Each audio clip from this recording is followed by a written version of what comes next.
Hello दोस्तों, आज हम इस वीडियो में स्क्वायर यानी वर्ग के विषय में अच्छे से जानकारी प्राप्त करेंगे। तो दोस्तों, आप मेरे वीडियो में एंड तक बने रहिएगा। अगर आपको स्क्वायर नहीं आता है तो आप आज इस वीडियो में अच्छे से सीख जाएंगे। दोस्तों, कोई संख्या ले लेते हैं, मान के चलिए यहाँ पर जैसे हम ले लेते हैं 7 ले लेते हैं। ठीक है, हमने क्या लिया 7 यानी 7 ले लिया। ठीक है, अब इसके ऊपर ये जो 2 लिखा होता है यही क्या होता है, आपका स्क्वायर होता है। ठीक है, स्क्वायर का क्या होता है, चिन्ह होता है। यानी चिन्ह कहने का मतलब एक स्क्वायर को ये प्रदर्शित करता है। तो दोस्तों, अब 7 के ऊपर यानी 7 के ऊपर अगर 2 लिखा है यानी 7 की पावर 2 है तो इसका स्क्वायर कैसे निकलेगा, तो यानी 7 का गुणा एक बार और लिखकर कर दिया जाता है तो जो आता है आपका क्या आएगा, 49 आएगा। ठीक है, ये जो 49 हुआ ये आपका किसका, 7 का स्क्वायर हुआ। ठीक है, स्क्वायर ये वाली संख्या होती है, ना कि ये वाली संख्या होती है जो पहले होती है। ठीक है, इसका स्क्वायर ये 49 है। ठीक है, किसका, यानी 7 का स्क्वायर 49 है। ठीक है, जैसे कि एक और संख्या ले लेते हैं, ठीक है, समझने के लिए।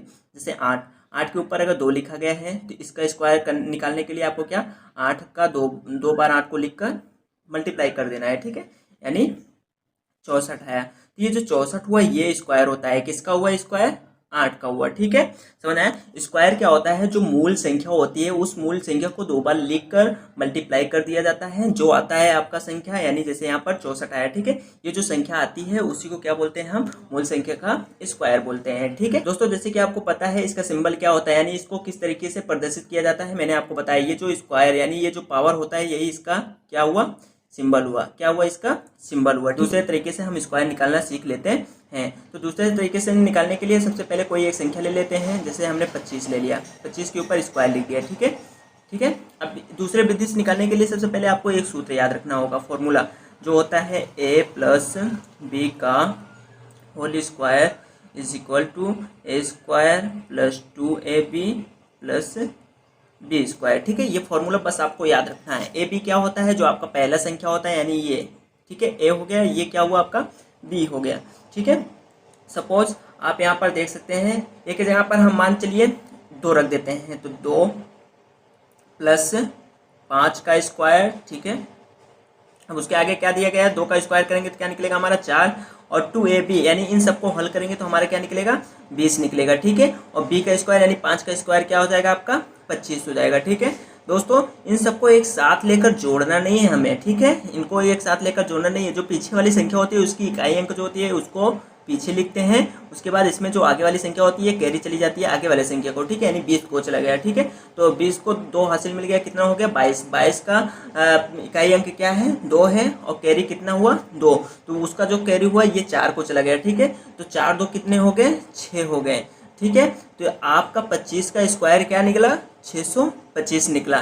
ठीक है, चलिए थोड़ा चेक कर लेते हैं, हम देखते हैं 25 गुणे 25। ठीक है, 25 गुणे 25 इसे हल करते हैं तो 5 पचम 25, 5 दूनी 10, 2 12। ठीक है, 5 दूनी 10, 2 दूनी 4, 1 5 हो गया। ठीक है, यहाँ पर 5 2 6। ठीक है, देखो यहाँ पर हम स्क्वायर निकाले तो हमारा इस तरीके से भी क्या निकला, हमारा 625 निकला।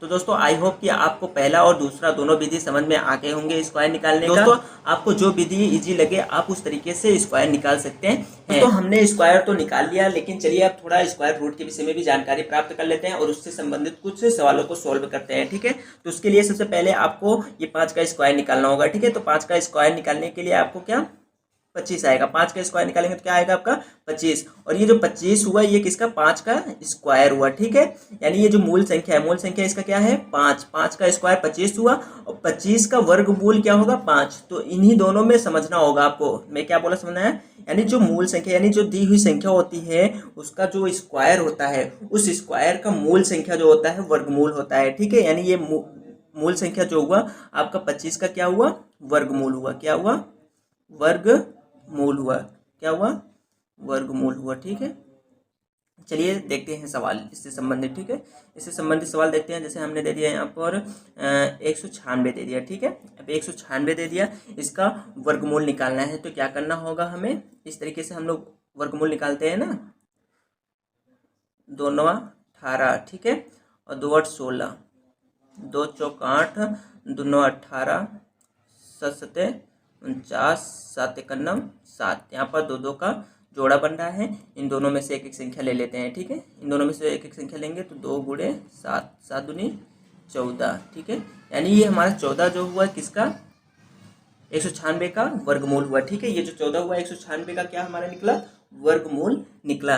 तो दोस्तों वर्गमूल भी आपको समझ में आ गया। तो चलिए कुछ सवाल वर्गमूल का हल कर लेते हैं। ठीक है, जैसे हमारी स्क्रीन पर आप देख रहे हैं, निम्नलिखित संख्याओं का वर्गमूल क्या होगा। तो पहला संख्या ये है, दूसरा संख्या ये है, तीसरा संख्या ये है और चौथा संख्या ये है। तो सबसे पहले हम पहला संख्या निकालते हैं। ठीक है, पॉइंट में दिया गया है, मतलब कोई दिक्कत नहीं है, हल करते हैं। ठीक है, तो पॉइंट में अगर सवाल दिया रहता है, उसका बोला जाए वर्गमूल निकालने के लिए, तो सबसे पहले आपको पॉइंट हटाना होगा। ठीक है, इजी करने के लिए। तो पॉइंट हटाने के लिए हमें क्या करना होगा, 81 यानी 2 अंक के बाद दशमलव लगा है। कितने अंक के बाद, 2 अंक के बाद। तो 2 अंक के बाद लगा है तो नीचे 2 जीरो वाला संख्या लिख दिया जाता है। ठीक है, समझ आया। तो दोस्तों अब इसको क्या करेंगे, हम इन दोनों का हम निकालेंगे क्या, वर्गमूल निकालेंगे। ठीक है, तो ये 81 का वर्गमूल निकालेंगे। तो यहाँ पर 81 का वर्गमूल निकालते हैं, 9 9 81, 9 1 9। इसका वर्गमूल क्या हुआ, इसका वर्गमूल क्या हुआ, इन दोनों में से एक ही संख्या लेना है। ठीक है, एक का जोड़ा बना है यानी 9 का जोड़ा बना है, तो इससे एक संख्या लेना है। ठीक है, तो एक संख्या लिए यानी 9। ठीक है, 81 का वर्गमूल क्या हुआ, 9 हुआ। तो ऐसे ही हम 100 का निकालेंगे, 100 का निकालेंगे तो हमारा क्या निकलेगा, 10। ठीक है, अब इसको हम क्या करेंगे, पॉइंट में लाएंगे। ठीक है, पॉइंट में लाने के लिए हमें क्या करना होगा, यहाँ पर देखो एक जीरो वाला है तो ऊपर एक अंक के बाद दशमलव लगा दो। ठीक है, एक अंक के बाद दशमलव लगा दो। तो यही आपका क्या हुआ, वर्गमूल हुआ। पहले का वर्गमूल यानी 0.081 यानी 81 का वर्गमूल क्या हुआ, 0.09। ठीक है, ये पहले वाले का वर्गमूल हुआ। चलिए दूसरे वाले का वर्गमूल निकाल लेते हैं। ठीक है, दूसरे वाले का वर्गमूल निकालने के लिए क्या करना होगा, आपको सेम वही प्रोसेस फॉलो करना होगा। ठीक है, तो वही प्रोसेस फॉलो करने के लिए आपको क्या करना होगा, चलिए देखते हैं। यहाँ पर सबसे पहले क्या लिख देंगे, ऊपर 25। ठीक है, कितने अंक के बाद दशमलव है, 4 अंक के बाद है, तो 4 जीरो वाला कोई नीचे संख्या लिख देना है। ठीक है, अब उसके बाद 25 का अगर हम वर्गमूल निकालेंगे तो आपको क्या मिलेगा, 5। ठीक है, इस तरीके से आप निकाल लेना, अभी टाइम ठीक है, आप इस तरीके से निकाल लेना क्योंकि टाइम वेस्ट जाएगा। ठीक है, तो 25 का वर्गमूल क्या हुआ, 5 हुआ। ठीक है, उसके बाद 10,000 का वर्गमूल क्या हो जाएगा, 100 हो जाएगा। ठीक है, कितना हो जाएगा, 100। अब हो गया इतना। अब इसको पॉइंट में मिलाना है, तो पॉइंट में लाना है क्या, 5 लिख देना है। उसके बाद नीचे कितना जीरो है, 2 जीरो है, तो ऊपर 2 अंक के बाद दशमलव लगा देना है, यानी एक अंक ये हो गया, एक जीरो बढ़ाकर एक अंक के बाद दशमलव लगा दो। ठीक है, यानी 0.0025 का वर्गमूल क्या हुआ, 0.05। ठीक है दोस्तों, तो हमारा दूसरा नंबर भी सवाल हल हो गया। चलिए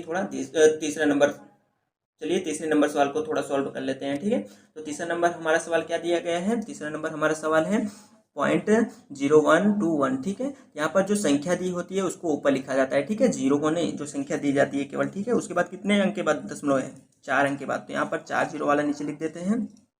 ठीक है, समझ आया। बस 121 का निकालेंगे तो हम क्या निकलेगा, 11। 121 का वर्गमूल क्या निकला, 11। और 10,000 का वर्गमूल क्या निकलेगा, अभी हमने निकाला था 100। ठीक है, इसको भी हल करेंगे तो 2 अंक के बाद दशमलव लगेगा, क्यों, क्योंकि 2 जीरो है तो 2 अंक के बाद ऊपर दशमलव लगेगा, 11। ठीक है, इसका वर्गमूल क्या निकला आपका, इतना। ठीक है, अब चलिए हम 4 नंबर का सवाल हल कर लेते हैं, यानी ये वाला। ठीक है, तो दोस्तों ये तो मैं आपको समझाने के लिए बता रहा हूँ। हाँ, एक दो लास्ट में आपको एक चीज़ बताया जाएगा। ठीक है, इंपॉर्टेंट चीज़ आपको लास्ट में बताया जाएगा, तो वीडियो में एंड तक बने रहिएगा। ठीक है, यहाँ पर देखो अब इसका निकालना है। ठीक है, तुम्हें ये जो संख्या दिया होता है, ये संख्या को ऊपर लिख देंगे हम। ठीक है, कितने अंक के बाद दशमलव है, 3 3 6 जीरो वाला यहाँ पर लिख देंगे। ठीक है, 2 2 4 2 6। ठीक है, अब इसका हम निकालेंगे, 441 का निकालेंगे तो ये 21 का वर्गमूल हुआ, किसका, 21 का वर्गमूल हुआ। ठीक है, और दोस्तों यहाँ पर जो ये नीचे वाली संख्या दी है, ये कितने का हो जाएगा, यानी कायदा है सैकड़ा, हजार, 10,000, लाख, 10 लाख। ठीक है, 10 लाख का वर्गमूल क्या हो जाएगा, 1,000 हो जाएगा। अब इसको हम डिवाइड कर देंगे, डिवाइड करेंगे तो क्या आएगा, ऊपर 3 अंक के बाद दशमलव आएगा, 021 पॉइंट यहाँ लग जाएगा। ठीक है, यानी इसका वर्गमूल क्या है आपका, ये निकला। तो दोस्तों आई होप कि आपको वर्ग और वर्गमूल समझ में आ गया होगा। तो दोस्तों लास्ट में ये बताना था कि अगर किसी भी संख्या का वर्गमूल न निकले तो आपको ये भाग विधि वाला लासा निकालना तो पता ही है। ठीक है, भाग विधि वाला लासा निकालना पता ही है। तो इस तरीके से अगर हम किसी भी संख्या का वर्गमूल नहीं निकल रहा है तो इस तरीके से निकालेंगे तो उसका वर्गमूल निकल जाता है। तो अगर आपको वीडियो अच्छा लगा होगा तो वीडियो को लाइक करिए, और चैनल पे नए हैं तो चैनल को सब्सक्राइब कर दीजिए, बेल नोटिफिकेशन को ऑन कर दीजिए ताकि मेरे नेक्स्ट वीडियो का नोटिफिकेशन आपके पास जल्द से जल्द पहुँचे। तो मिलते हैं नेक्स्ट वीडियो में।